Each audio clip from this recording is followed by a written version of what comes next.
pronouncement of Vice President Sara Duterte that in an indignation rally in Cebu, she said na may karapatan ng mga Pilipino na magalit sa gobyerno, ma'am. Unang-una, nakakalungkot po na mula sa pangalawang pinakamataas na leader ng bansa ay mukha pang nag-i-encourage siya sa mga tao na magalit sa gobyerno. Nung nalaman po ito ng Pangulo ay wala po siyang naging reaksyon dito dahil hindi nga po ito dapat nanggagaling sa pangalawang pinakamataas na leader ng bansa. Ang tanong lamang po, nung panahon ba ng kanyang ama, nagsabi rin po ba siya na maaari po kayo magalit? Lalong-lalo na po nung ang kanyang ama ay nabansagan at nabigyan po at kinilala bilang most corrupt noong 2017. Matatandaan niyo po ba yun? Noong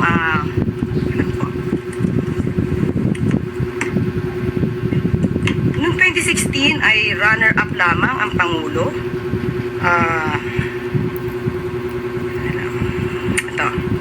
Noong 2016, runner-up lang si Pangulo bilang most corrupt.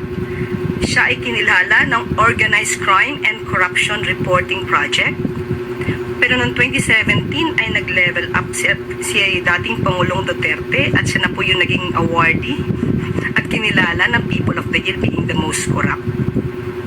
At inamin din naman po niya sa kanyang statement ni Pangulong Duterte na siya ay corrupt at siya ay nagnakaw.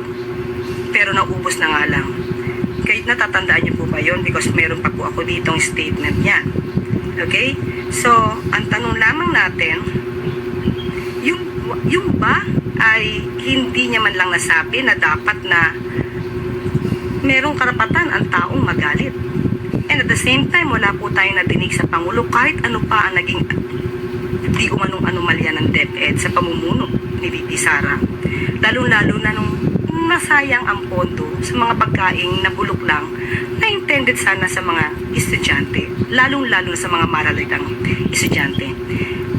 So, being the Vice President, siya bilang Vice President, mas maganda po sana kung siya ay mag-i-encourage sa mga tao na makipagtulungan lang instead of having this feeling of hatred against the government.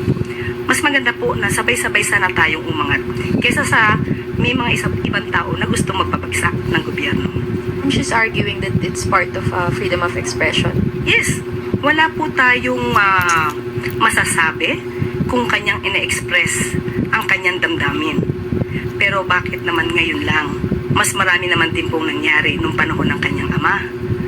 So parang ang pag-encourage po ba niya na magalit ang tao, meron po ba itong link doon sa sinasabing destabilization?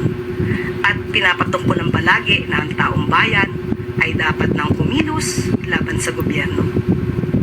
Ma'am, nabanggit niyo po kanina wala pong reaction si Presidente. So nakakausap niyo po ba siya tungkol sa mga ganitong pag may banat po yung mga Dutertes against him? Tinanong po natin yan sa PCO na nakipag-usap kay Pangulo dahil tinanong natin that definitely alam natin na ito ay magiging issue.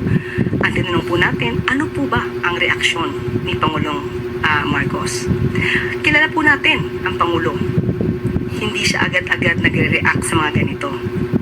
Kaya hayaan na lang natin dahil siguro iniisip niya ang suggestion na ito ni VP Sara na i-entertain o maging okay lang na maging magalit sa